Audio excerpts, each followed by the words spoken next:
Greater Hyderabad రహదారుల్లో రయ్యమని దూసుకెళ్లేలా signal చిక్కులు లేని ప్రయాణం దిశగా వేగంగా అడుగులు పడుతున్నాయి. ప్రధాన రహదారులు కూడళ్ల వద్ద వాహనాల రాకపోకలు సాఫీగా సాగేలా పలు ప్రాజెక్టులు నిర్మించనున్నారు. హెచ్సిటీ ప్రాజెక్టులో భాగంగా పాతబస్తీ మొదలు ఐటీ కారిడార్ వరకు నగరం నలువైపులా ప్రాజెక్టులు చేపట్టనున్నారు.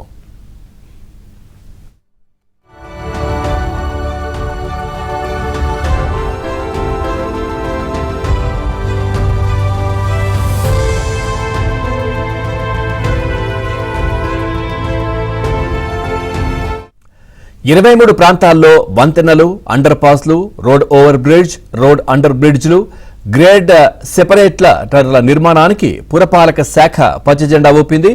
5,942 కోట్లతో చేపట్టనున్న పనులకు పాలనాపరమైనటువంటి అనుమతులు జారీ చేస్తూ ఉత్తర్వులు విడుదలయ్యాయి.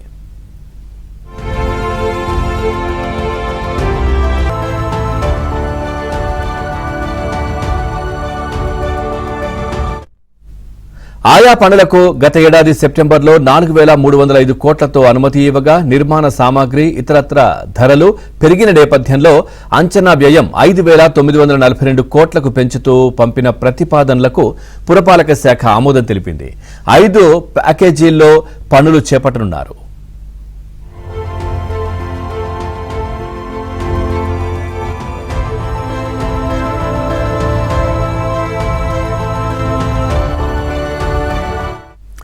గ్రేటర్లో ట్రాఫిక్ సమస్య రోజురోజుకు తీవ్రమవుతోంది. వాహనాల సంఖ్య భారీగా పెరగడం, ఆ స్థాయిలో రహదారుల వ్యవస్థ మెరుగుపరకపోవడంతో ఇబ్బందులు తలెత్తుతున్నాయి. వర్షాలు కురిస్తే పరిస్థితి మరింత అధ్వానంగా మారుతోంది. ఈ నేపథ్యంలో రహదారులను మెరుగుపరచడంపై సర్కారు ప్రత్యేకంగా దృష్టి సారించింది.